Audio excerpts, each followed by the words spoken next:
முதல் வார்த்தை, பிதாவே இவர்களை மன்னிங்க, தாங்கள் செய்கிறது என்னதென்று அறியாதிருக்கிறாங்க. சிலுவையிலிருந்து முதல் வார்த்தை மன்னிப்பை குறித்து நாம் கற்றுக்கொள்கிறோம். இன்றைக்கு நீ என்னோடு கூட பரதேசில் இருப்பாய். இந்த பூமியில உங்க வாழ்க்கை எப்படியா இருந்தாலும் ஆண்டவரிடத்தில் மன்னிப்பு கேளுங்க. எப்பேற்பட்ட வாழ்க்கையா இருந்தாலும் கர்த்தர் மாற்றி உங்களை ஆசீர்வதிக்க முடியும். ஸ்திரீயே, அதோ உன் மகன்.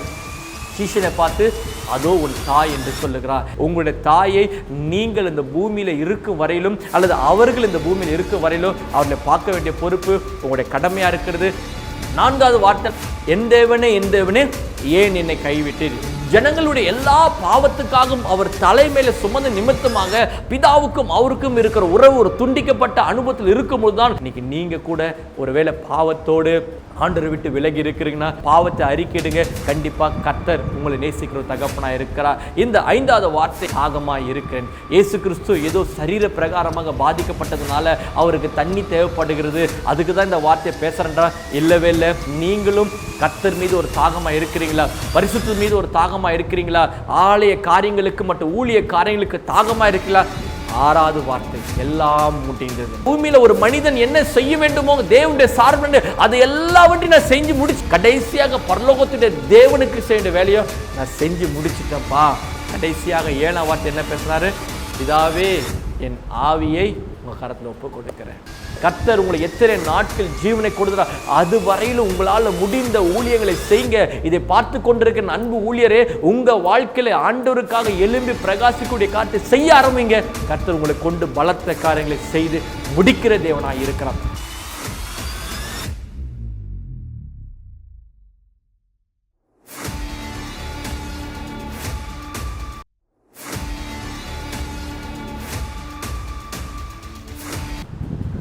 இயேசு கிறிஸ்துவின் இனிதான நாமத்தில் மீண்டுமாக இயேசு கிறிஸ்து சிலுவையில பேசின இந்த வார்த்தையின் மூலமாக உங்களை சந்திப்பது நான் மிக்க மகிழ்ச்சி அடைகிறேன். முக்கியமாக இந்த நாள் குட் ஃப்ரைடே, புனித வெள்ளி என்று உலகம் முழுவதும் நினைவு கூறுவார்கள். என்ன செய்வார்னா, எல்லாரும் தேவனுடைய ஆலயத்துக்கு சென்று இயேசு கிறிஸ்து சிலுவையில பேசின 7 வார்த்தைகளை கேட்டு தேவனுடைய பாதத்தில் அமர்ந்து அவரை நினைவு கூர்ந்து தேவனை ஆராதித்துட்டு வருவார்கள். ஒருவேளை இதை பார்க்கிற நீங்கள் கூட தேவனுடைய ஆலயத்துக்கு போயிட்டு வந்திருப்பீர்கள் என்று நான் விசுவாசிக்கிறேன். ஒருவேளை நீங்கள் தேவ ஆலயத்துக்கு போகவில்லை என்றால் உங்கள் அருகே இருக்கிற ஆலயத்துக்கு சென்று தேவன் உங்கள் வாழ்க்கையில் செய்த நன்மைக்காகவும் உங்களுடைய பாவங்களுக்காக இயேசு கிறிஸ்து கல்வாரி சிலுவையில் ரத்தம் நினைவு கூர்ந்து அவருடைய ஆலயத்தில் தேவனை நன்றி செலுத்துங்க. அது நிச்சயமாக ஒரு ஆசீர்வாதமான ஒரு காரியம். அது மாத்திரமல்ல, இந்த நாளிலும் ஒரு வார்த்தையை உங்கள் மத்தியில் நான் பேச வந்திருக்கிறேன். முக்கியமாக இது குட் ஃப்ரைடே இருக்கிறதுனால கிட்டத்தட்ட ஒரு 5 வார்த்தைகளை உங்கள் மத்தியில் நான் பேசி 6வது வார்த்தையை நான் உங்கள் மத்தியில் பேசும்படியாக வந்திருக்கிறேன். முக்கியமாக எல்லாருக்கும் தெரிஞ்ச பிரகாரம் முதல் வார்த்தை என்னது? பிதாவே இவர்களை மன்னிங்க, தாங்கள் செய்கிறது என்னதென்று அறியாதிருக்கிறாங்க. இயேசு கிறிஸ்து என்ன செய்கிறார் என்று சொன்னால், தன்னை அடித்தவர்களுக்காகவும் தன்னை துன்பப்படுத்தினவருக்காகவும் மற்றும் யாரை நாம் என்ன செய்து கொண்டிருக்கிறோம், அதாவது இவர் உலகத்தினுடைய இரட்சகர், இவர்தான் கடவுள், ஒரு கடவுளை நாம் என்ன செய்து கொண்டிருக்கிறோம் என்று அறியாதபடி அங்கு கீழே இருந்த ஜனங்களை பார்த்து இயேசு கிறிஸ்து சொல்லுகிறார், பிதாவே இவர்களை மன்னிங்கப்பா. ஏன்னா பிதாவின் சித்தம் இவங்க எல்லாம் ரட்சிக்கப்பட வேண்டும் என்று. ஆனா இவங்க எல்லாம் பிதாவின் சித்தத்துக்கு மாறாகவே இவங்க எல்லாம் நரகத்துக்கு வருவதற்கு காரியங்கள் செய்து கொண்டிருக்கிறாங்க. பிதா இவர்களை மன்னிக்கவில்லை என்றால் கண்டிப்பா இயேசு கிறிஸ்து செய்த காரியத்துக்கு அவர்கள் நரகத்துக்கு தான் போக வேண்டும். அவங்க வாழ்க்கை அந்த சாபம் வரும். அந்த சாபத்திலிருந்து அவங்களை மீட்க வேண்டும் என்பதற்காக தான் இயேசு கிறிஸ்து பிதாவின் இடத்துல பரிந்து பேசுகிறார், பிதாவே இவர்களை மன்னிங்க. ஸோ உங்களுடைய வாழ்க்கையில் கூட யார் உங்களுக்கு விரோதமாக தீமை செய்தார்களோ அல்லது உங்களுக்கு விரோதமாக பேசினார்களோ அல்லது உங்களுக்கு விரோதமாக தவறான காரியங்கள் செய்திருந்தாலும் அவர்களை மன்னிக்க நீங்கள் கற்றுக்கொள்ளுங்கள். ஏன்னா இந்த சிலுவையிலிருந்து முதல் வார்த்தை மன்னிப்பை குறித்து நாம் கற்றுக்கொள்கிறோம். 2வது காரியம், 2 கல்லர்கள் மத்தியில் இயேசு கிறிஸ்து தொங்கினதுனால 2 கல்லர்கள் என்று போடப்பட்டிருக்குது. இயேசு கிறிஸ்து எந்த தவறும் செய்யவில்லை, ஆனால் 2 கல்லர்கள் தவறு செய்த நிமித்தமாக அவர்கள் சிலுவையில் அறையப்பட்டால் என்று போடப்பட்டிருக்கிறது. ஒரு கல்லன் தன்னுடைய பாவத்து நிமித்தமாக அறையப்பட்ட பொழுது கூட அந்த பாவத்தை குறித்து ஒரு கரிசனை இல்லாமலும் தேவனுக்கு பயப்படாமல் இருக்கிறான். ஆனால் ஒரு கள்ளன் அவனுக்குள்ள என்ன இருக்கிறது என்றால் ஒரு பயம் இருக்கிறது. இப்போ நம்ம மரிக்க போகிறோம், நம்ம இவ்வளோ காலங்கள் வாழ்வாதாரத்துக்காகவே நம்ம எவ்வளோ தப்பு செஞ்சோம், இப்போ மரிக்கும் தருவாயில வந்திருக்கிறோம். அதனால கடவுளுக்கு பயப்படுகிற ஒரு பயம் அவனுக்குள்ள காணப்பட்டதுனால இயேசுனிடத்தில் கேட்கிறா, ஆண்டவரே உம்முடைய ராஜ்யத்தில் வரும்பொழுது என்னை நினைவு கூறுங்க. ஏன்னா ஒரு கள்ளன் சொல்றா, நீர் உண்மையான கடவுள் என்றால் முதலாவது உன்னை நீ ரட்சித்துக்கொள், பிறகு எங்களை ரட்சித்துக்கொள்ளு கேட்கும் போது அவரை இகழ்ந்தான் என்று போடப்பட்டிருக்கிறது. இன்னொருத்தர் சொல்றாரு, நீ இவ்வளோ தவறு செய்தோம், அந்த தவறை குறித்து மனம் வருந்தாதபடி அவர் நிந்திக்கிறையே சொல்லி பேசும்பொழுது இந்த கள்ளன் சொல்லும் பொழுதுதான் ஆண்டவர் சொல்றார், இன்றைக்கு நீ என்னோடு கூட பரதேசில் இருப்பாய் என்று. ஆண்டவரை குறித்து அந்த கள்ளனுக்கு ஒரு பயம் இருந்தனால ரெண்டாவது மரிக்கும் தருவாயில தன் பாவத்தை விட்டு மனம் திரும்பினால கடவுள் அந்த மனிதனுக்கு பரலோகத்துக்கு வர முடியும் என்று ஒரு வழிவாசலை ஏற்படுத்தி கொடுத்தார். இதை பார்க்கிற என் அன்பு சகோதர சகோதரியே, உங்களுடைய வாழ்க்கையில கூட நீங்க என்னதான் கடவுளை ஆராதிச்சாலும், கடவுளை குறித்து தெரிந்திருந்தாலும் கடவுளுடைய பயம் உங்களுடைய வாழ்க்கையில காணப்பட வேண்டும். அந்த பயம் இல்லாதபடி கடவுள் உண்மையான கடவுள் தான், முதல்ல அவர் எனக்கு செய்யட்டும், அப்புறம் நான் அந்த கடவுளை நம்புறேன் என்று சொல்லாதீங்க. அல்லது இயேசுதான் உண்மையான தேவன் தான், ஏன் என் வாழ்க்கையில் இப்படிப்பட்ட காரியம் நடக்குதுன்னு என்று சொல்லாதீங்க. நீங்கள் எந்த சூழ்நிலையில் ஊடாக இருந்தாலும் இயேசு கிறிஸ்து உங்களுக்கு அற்புதம் செய்ய முடியும். அல்லது இந்த உலகத்தில் உங்க வாழ்க்கை முடியும் தருவாயில் இருந்தா கூட கர்த்தரால் உங்களுக்கு அற்புதம் செய்து உங்களுக்கென்று ஒரு புதிய காரியத்தை செய்ய முடியும் என்று இந்த இரண்டாவது வார்த்தை மூலமா கற்றுக்கொள்கிறேன். எப்படி அந்த கல்லனுடைய வாழ்க்கை பூமியிலே முடிய போகிறது, நான் மரித்து நரகத்துக்கு போக கூட அவனுக்குள்ள ஒரு பயம் இருந்திருக்கும். ஆனா நரகத்துக்கு போகாதபடி இயேசு கிறிஸ்து அந்த ஆத்துமாவை தப்பித்தார். சரீரத்தில் ஒருவேளை மரித்தாலும் அந்த ஆத்துமாவுக்கு நித்திய ஜீவனை தந்தறினார் என்று நம்ம வேதத்தில் பார்க்கிறோம். அதில் உங்களுடைய வாழ்க்கையில கூட இந்த பூமியில உங்க வாழ்க்கை எப்படியா இருந்தாலும் ஆண்டவரிடத்துல மன்னிப்பு கேளுங்க. எப்பேற்பட்ட வாழ்க்கையா இருந்தாலும் கர்த்தர் மாற்றி உங்களை ஆசீர்வதிக்க முடியும். மூன்றாவது வார்த்தை நம்ம எல்லாருக்குமே தெரிந்த ஒரு வார்த்தை தான். என்ன வார்த்தை என்றால், ஆண்டவர் மரியாளை பார்த்து சொல்லுகிறார், என்னன்னா, ஸ்திரீயே அதோ உன் மகன், சீஷனை பார்த்து அதோ உன் தாய் என்று சொல்லுகிறார். இந்த இடத்துல பார்க்கும்போது இயேசு கிறிஸ்து இந்த பூமியில 33 ஆண்டுகள் இருந்தார் மற்றும் 3 ஆண்டுகள் ஊழியம் செய்தார். ஆனா கன்னி மரியாளுடைய வயிற்றுல பிறந்து இவர் ஒரு தேவனுடைய குமாரன், இவர் ஜனங்களுடைய பாவத்துக்காக மரிக்க போறார் என்று மரியாள் அறிந்திருந்த பொழுதிலும் இப்போ கல்வாரி சிலுவின் அண்டையில வந்து நின்று கொண்டிருக்கும் பொழுது இப்போ ஒரு ஏக்கத்தோடு இயேசு கிறிஸ்துவை பார்க்கிறார். ஒரு பக்கம் பிள்ளையாகவும் பார்த்து கொண்டிருக்கிறார், இன்னொரு பக்கம் கடவுள் இவ்வளவு நாள் நம்மளோடு இருந்தார், இப்பொழுது எடுக்கப்பட்டு போகிறான்னு சொல்லும் பொழுது இப்போ கடவுள் போனாலும் கண்டிப்பா மரியாளோடு கூட தான் இருப்பார், ஆனா பிள்ளை போக போகுது என்ற அந்த ஆதங்கத்தோடு மரியாள் பார்த்து கொண்டிருக்கும் சொல்றா, நான் உன்னை தனியா விட்டு போகல, என்னுடைய ஸ்தானத்தை அந்த இடத்தை நிரப்புவதற்காக நான் என்னுடைய சீஷனை உங்களுக்கு அனுப்புறேன் என்று ஆண்டவர் மரியாள் இடத்தில் சொல்லுகிறார். அதை தான் யோவானுடைய சீஷன் போடப்பட்டது. யோவான் யாரு? இயேசு கிறிஸ்துக்கு அன்பா இந்த சீஷன் போடப்பட்டிருக்கிறது. இயேசுவின் தோள் மேலே சாய்ந்திருந்த சீஷன் போடப்பட்டிருக்கிறது. அப்ப கண்டிப்பா இயேசுவின் தாயை மிகவும் அதிகமாக கேர் செய்திருப்பார். குறிப்பிட்ட காலத்துக்காக மாத்திரம்தான் இந்த இயேசுவின் தாயை பராமரிப்பதற்காக இயேசு கிறிஸ்து இந்த கட்டளையை கொடுத்திருப்பார். இதன் மூலமா நாம் என்ன கற்றுக்கொள்ளணும், நம்முடைய குடும்பத்தில் நாம் செய்ய வேண்டிய கடமை என்பது இருக்கிறது. நம்ம என்னதான் ஊழியம் செய்தாலும், என்னதான் வேலை செய்தாலும், நமக்கென்று திருமணம் ஆகினால் என்ன காரியங்கள் இருந்தாலும் நம்முடைய தாயும் தகப்பனையும் செய்ய வேண்டிய கடமை என்பது ஒன்று இருக்கிறது. அந்த தாயை பார்க்க வேண்டிய பொறுப்பு உங்களுக்கு இருக்கிறது. பார்க்கிற நண்பு சகோதர சகோதரி, உங்களுடைய தாயை நீங்கள் இந்த பூமியில இருக்கும் வரையிலும் அல்லது அவர்கள் இந்த பூமியில் இருக்கும் வரையிலும் அவர்களை பார்க்க வேண்டிய பொறுப்பு உங்களுடைய கடமையா இருக்கிறது. நீங்கள் பார்க்கும்படியாக இந்த மூன்றாவது வார்த்தையிலிருந்து நாம் கற்றுக்கொள்கிறோம். நான்காவது வார்த்தை நம்ம எல்லாருக்கும் தெரிந்த வார்த்தை தான், என் தேவனே என் தேவனே ஏன் என்னை கைவிட்டீர். ஏலி ஏலி லாபா சபக்தானி என்று அந்த வார்த்தையை சொல்லுகிறார். எதற்கனா, இயேசு கிறிஸ்து இந்த பூமியில இருந்தார், அவர் பாவம் அறியாதவராய் இருந்தார். ஆனா இப்போ இந்த சூழ்நிலையில 6 மணி நேரம் முதல் 9 மணி நேரம் வரை பூமி அந்தகாரப்பட்டது. பிதாவுடைய முகம் இயேசு கிறிஸ்து மறைக்கப்பட்டதுனால எவ்வளவுதான் பிதாவை நோக்கி பார்த்தாலும் எந்த ஒரு காரியமும் தெரியாதபடி ஒரு இருள் காணப்பட்டிருக்கிறது. ஜனங்களுடைய எல்லா பாவத்துக்காகவும் அவர் தலைமையில சுமந்த நிமித்தமாக பிதாவுக்கும் அவருக்கும் இருக்கிற உறவு ஒரு துண்டிக்கப்பட்ட அனுபவத்தில் இருக்கும்போது தான் அந்த 9 மணி நேரம் முடிந்தது பிறகு ஆண்டவர் பிதாவை நோக்கி கேட்கிறார், ஏலி ஏலி லாமா சபக்தானி, என் தேவனே ஏன் இந்த இவ்வளவு நேரத்தில் என்னை கைவிட்டீர் என்று கேட்கும் போது ஆண்டவர் சொல்றார், என்னுடைய சித்தம் இந்த ஜனங்களுடைய பாவத்துக்காக நீ மரிக்கப்பட வேண்டும், அவருடைய பாவங்கள் எல்லாம் உன் மேல வர வேண்டும் என்பதற்காக இயேசு கிறிஸ்து அந்த வழியாக போனார். ஏன்னா யோசித்து பாருங்க, இயேசு கிறிஸ்து பாவம் அறியாதவர், அவர் பாவத்தை பாரா சுத்த கண்ணர், அவர் ஒளியில் இருக்கிற தேவன். இருள் அவர் வேலை எவ்வளவு இருளிலே சொல்லியிருக்கிறார்.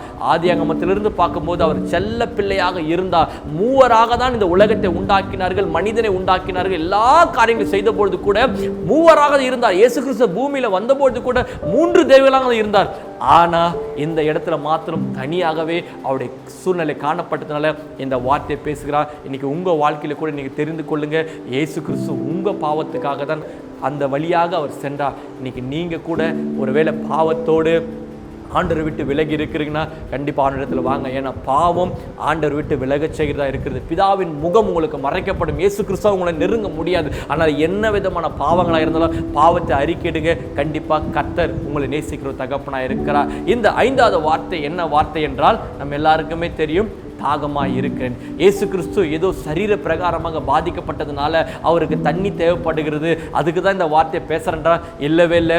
ஏன்னா வேத வாக்கியம் நிறைவேறத்தக்கதாக தாகமாக இருக்கிறேன்னு சொன்னார். ஒரு பக்கம் சமாரியத்தில் வரும்போதும் அங்கேயும் தண்ணியை குறித்து அவர் பேசுகிறார். தண்ணியை குறித்து பேசினாலும் ஆவிக்குரிய தண்ணி மற்றும் பரலோகத்தை குறித்து பேசுகிறார். பண்டிகை கடைசி நாள் இடத்துல வரும்போது கூட தாகமாக இருக்கிற இடத்தில் வர கடவன் என்று சொல்லும்போது கூட அங்கேயும் ஆவிக்குரிய காரியங்களை குறித்து பேசுகிறார். ஸோ இந்த இடத்திலும் ஒருவேளை சரீர பிரகாரமாக அவருக்கு தாகமாக இருந்தாலும் அவர் சரீர பிரகாரமான தண்ணியை அவர் கேட்கல. அவர் சொல்லப்பட்டது என்னன்னா, பரலோகத்துக்கு சித்தத்தை நிறைவேற்ற வேண்டும் என்ற ஒரு தாகம் இருக்கிறது. தேவ சித்தத்தை நிறைவேற்ற வேண்டும், இந்த பூமியில மக்கள் எல்லாம் பரலோகத்துக்கு வர வேண்டும், அதுதான் எனக்கு ஒரு பெரிய தாகமாக இருக்கிறது, அதற்கு தான் தேவன் இந்த பூமிக்கு அனுப்பினார் என்று அந்த தாகத்தை குறித்து அறிந்து கொண்டார். இதை பார்க்கிற என் அன்பு தேவ ஜனங்களே, நீங்களும் கர்த்தர் மீது ஒரு தாகமாக இருக்கிறீங்களா? பரிசுத்த மீது ஒரு தாகமாக இருக்கிறீங்களா? ஆலய காரியங்களுக்கு மற்றும் ஊழிய காரியங்களுக்கு தாகமாக இருக்கிறீங்களா? தாகமாக இருந்தால் கர்த்தர் நிச்சயமாக உங்களோட வாழ்க்கையில் ஒரு பெரிய காரியத்தை செய்வராக. இப்பொழுது நான் பேச போகிற ஒரே ஒரு காரியம், 6வது வார்த்தை என்ன வார்த்தை? எல்லாம் முடிந்தது என்று. எல்லாம் முடிந்தது என்று அந்த வார்த்தையை நான் மத்தியில் நான் படிக்கிறேன். விசேஷமாக யோவான் என்ற புஸ்தகம் 19ஆம் அதிகாரம் 30ஆம் வசனம் வாசிக்கிறேன். இயேசு காடியை வாங்கின பின்பு முடிந்தது என்று சொல்லி தலையை சாய்த்து ஆவியை ஒப்பு கொடுத்தார். யோவான் 19:30 சொல்லப்பட்டது போல முடிந்தது, இட் இஸ் ஃபினிஷ்ட் என்று ஆண்டவர் சொல்லுகிறார். ஸோ இதை கேட்டுக்கொண்டிருக்கிற என் அன்பு சகோதர சகோதரிகளே, இயேசு கிறிஸ்து மனிதனாக இந்த பூமியில் பிறந்து அவர் தேவன் என்ன செய்ய வேண்டுமோ அந்த காரியங்களை செய்து முடித்துட்டு கடைசியாக 5வது வார்த்தையும் பேசி முடிச்சதுக்கு அப்புறம் பிதாவை பார்த்திருப்பார். ஏதாவது ஒரு வேலை இருக்கிறதா அல்லது உங்கள் சித்தத்தை நிறைவேற்றுற பொறுப்பு ஏதாவது இருக்கிறதா என்று பார்க்கும்போது நான் ஏற்கனவே 5ஆம் வார்த்தையில பேசியிருப்பேன், தாகமாய் இருக்கிறேன். ஏன்னா தேவ சித்தத்தை நிறைவேற்றுவதற்காக தாகமா இருக்கிறேன் என்று ஆண்டவருடைய முகத்தை பார்த்து கொண்டுதான் நான் பேசியிருக்கிறேன். சோ அந்த வார்த்தையை பார்க்கும்போது இயேசு கிறிஸ்துவை நோக்கி பிதா சொல்லியிருப்பார், எல்லாத்தையும் நீ முடிச்சிட்டப்பா, யூ ஆர் கம்ப்ளீட்டட் எவ்ரிதிங். நான் எதெல்லாம் உனக்கு நான் ஒப்பு கொடுத்தனோ அந்தந்த காரியத்தை எல்லாத்தையும் முடிச்சிரு. ஒரு சின்ன வேலை கூட பெண்டிங் இல்லாதபடி நீ தேவ சித்தத்தை 100% நீ முடித்து விட்ட என்று ஆண்டவர் இயேசு பார்த்து சொல்லியிருப்பார். சோ அதனால சொல்லியிருப்பார் பிதா கிட்ட, பிதாவே நான் முடிச்சிட்டேன், பிதாவே நான் முடிச்சிட்டேன். ஏன்னா யோசிச்சு பாருங்க, ஒரு ரன்னிங் ரேஸ் ஓடுகிறவங்க அந்த ரன்னிங் ரேஸ் ஓடும்போது எதுவும் சொல்ல மாட்டாங்க. கண்டிப்பாக அவங்க ஓடி அந்த முதல் பரிசை பெற்றாங்கன்னா நான் ஃபர்ஸ்ட் வந்துட்டேன்னு சொல்லிட்டு கையை தூக்கி சந்தோஷமா சொல்லுது போல இந்த இடத்துல இயேசு கிறிஸ்து ஒருவேளை அவர் சிலுவையில் அறையப்பட்ட பொழுதோ அதில் ஒரு சந்தோஷத்துல, பிதாவே நீர் எனக்கு ஒப்புவிக்கப்பட்ட எல்லா காரியத்தையும் நான் முடிச்சுட்டு ஆண்டவரே, இந்த பூமியில ஜனங்களுடைய பாவங்களுக்காக என்னென்ன செய்ய வேண்டும் அதை செய்து முடித்துட்டேன், சாத்தானை வீழ்த்ததுக்கு செய்ய வேண்டிய காரியங்களை முடித்துட்டேன், தேவ சித்தம் நிறைவேற்றி விட்டு அல்லது மோசேயோட ஆகமங்கள்ல என்னென்ன வேத வாக்கியங்கள் கட்டளைகள் கற்பனைகள் சொல்லப்பட்டதோ அதையெல்லாம் நான் செய்து முடித்துட்டேன், அல்லது பரிசே சைசர் இதெல்லாம் செய்யணும் செய்யக்கூடாது எல்லாத்தையும் செய்து முடித்துட்டேன், பூமியில ஒரு மனிதன் என்ன செய்ய வேண்டுமோ தேவனுடைய சார்பு அதை எல்லாவற்றையும் நான் செஞ்சு முடிச்சிட்டேன், என் தாய்க்கு நான் என்ன செய்யணும் அதையும் நான் செஞ்சு முடிச்சிட்டேன், கடைசியாக பரலோகத்துடைய தேவனுக்கு செய்ய வேண்டிய வேலையோ நான் செஞ்சு முடிச்சிட்டேன்ப்பா, இப்ப வேற ஏதாவது இருக்குதான்னு கேட்கும்போது இல்லை, எல்லாம் நீ முடிச்சுன்னு சொல்லும் போதுதான் அவர் பார்த்து சொல்லுகிறார் எல்லாம் முடிந்தது என்று. இன்னைக்கு பார்த்து கொண்டிருக்கிற நண்பு சகோதர சகோதரிகளே, உங்களால சொல்ல முடியுமா இன்றைக்கு நம்ம ஆண்டவருக்காக எதுவுமே செய்யலன்னு தான் சொல்ல முடியும்? எல்லாரையும் போய் கேட்கும் போது, ஊழியக்காரர்ல கூட போய் கேட்கும் போது, ஆண்டவருக்கு என்ன செய்ய நான் ஒண்ணுமே செய்யல பிரதர், ஒரு நாள் ஒவ்வொரு நாளும் நான் வாலிபரில் கேட்பேன், ஜெபம் பண்ணீங்களா? நான் ஜெபம் பண்ணல. ஆனால் தேவன் இந்த இடத்துல நம்ம பார்க்கும்போது அவர் ஆரம்பம் முதல் இறுதி வரை தேவ சித்தத்தை முழுவதுமாக நிறைவேற்றினால தான் எல்லாம் முடியும். அப்போஸ்தலனாகிய பவுல் ஒரு வார்த்தை சொல்லுகிறார், ஆண்டவரே நீர் எனக்கு ஒப்புவிக்கப்பட்டதை நான் எல்லாத்தையும் செய்து முடிச்ச, ஓட்டத்தை முடிச்சுட்டு ஜீவ கிரீடம் எனக்காக வைக்கப்பட்டிருக்கிற என்ற வார்த்தையின் பிரகாரம் இந்த வசனம் அதுதான் குறிக்கப்பட்டிருக்கிறது. இயேசு கிறிஸ்துவுக்கென்று ஒரு இடத்தை பிதா வைத்திருக்கிறார். அந்த இடத்துக்கு போருக்கு இவர் ஆயத்தமாக்கி கொண்டிருக்கிறார். சரீரம் பிரகாரமாக எல்லாம் முடித்து விட்டார். இந்த பூமியில சரீரத்தில் இருந்து இந்த பூமியில என்னென்ன வேலைகள் செய்ய வேண்டுமோ அத்தனை வேலைகளும் தேவன் செய்து முடிச்சனால முடிந்தது என்று இந்த வார்த்தையை பேசி அவர் முடிக்கிறார். நம்ம எல்லாருக்கும் தெரியும், கடைசியாக 7ஆம் வார்த்தை என்ன பேசுறாரு? வேற ஒன்றுமே பேசல, பிதாவே என் ஆவியை உங்க கரத்தில் ஒப்பு கொடுக்கிறேன். ஸோ அந்த வார்த்தையை பேசி அவர் முடிச்சிட்டார். ஸோ இது 7ஆவது வார்த்தை நம்ம எல்லாருக்குமே தெரியும். முடிந்ததுக்கு அப்புறம் வேற ஒரு வேலையும் இல்லை. ஒன்னே ஒரு வேலை தான், இந்த சரீரத்தில் நீங்க ஜீவன் கொடுத்தீங்களே, மரியாளுடைய வயிற்றில் என் ஜீவனை வச்சிங்களே, இப்போ அதே ஜீவனை உங்க கரத்தில் ஒப்பு கொடுக்குறேன்னு சொல்லி, பிதாவே என் ஆவியை ஒரு இடத்துல ஒப்பு கொடுக்குறேன்னு சொல்லி ஜீவனை விட்டார். இதை கேட்டுக்கொண்டிருக்க அன்பு சகோதர சகோதரிகளே, உங்களுடைய வாழ்க்கையில் கூட தேவன் இப்படிப்பட்ட ஒரு பெரிய காரியங்களை செய்வதற்காக தான் தேவன் உங்களுக்கு தேர்ந்தெடுத்திருக்கிறார். ஸோ நீங்கள் செய்ய வேண்டிய வேலை எத்தனையோ இருக்கிறது, ஒரு துவங்காமல் இருக்கலாம். ஸோ ஆண்டவருக்காக இந்த நாளிலும் துவங்க ஆரம்பிங்க. ஜெப வாழ்க்கையை துவங்க ஆரம்பிங்க. பரிசுத்த வாழ்க்கையில் துவங்க ஆரம்பிங்க. ஊழியம் ஊழியம் செய்ய ஆரம்பிங்க.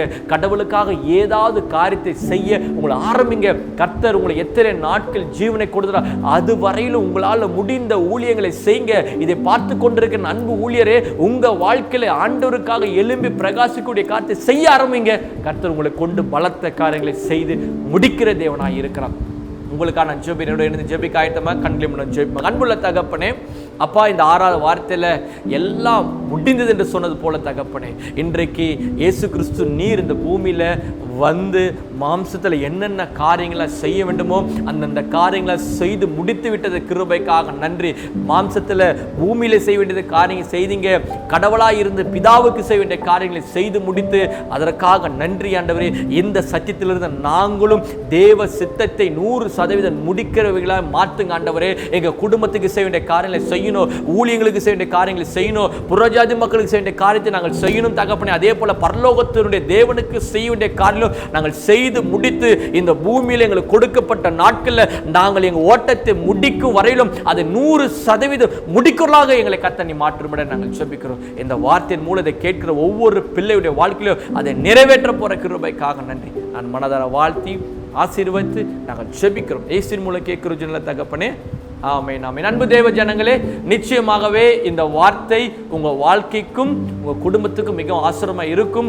ஒருவேளை இந்த நாளில நான் 7 வார்த்தையும் பேசியிருப்பேன், ஆனா ஒவ்வொரு வார்த்தையும் ஒவ்வொரு கோணத்துல நான் பேசியிருக்கிறேன். ஸோ நீங்கள் அதை போய் பார்க்கும்படியே கேட்டுக்கொள்கிறேன். நம்முடைய இணையதள சேனல் இயேசு விட தருகிறார், ஜீசஸ் டெலிவரி மினிஸ்ட்ரிஸ் என்று இருக்குது. ஒருவேளை இந்த செய்தியின் கீழே கூட நாங்கள் டிஸ்கிரிப்ஷன்ல கொடுத்திருக்கோம். அதுல கூட கிட்டத்தட்ட 5 வார்த்தையோட லிங்க் கொடுத்திருக்கோம். நீங்கள் பாருங்கள். உங்களுக்கு தெரிந்த சகோதர சகோதரர்களுக்கு உங்க சர்ச் குரூப்புக்கு நீங்க அனுப்புங்க.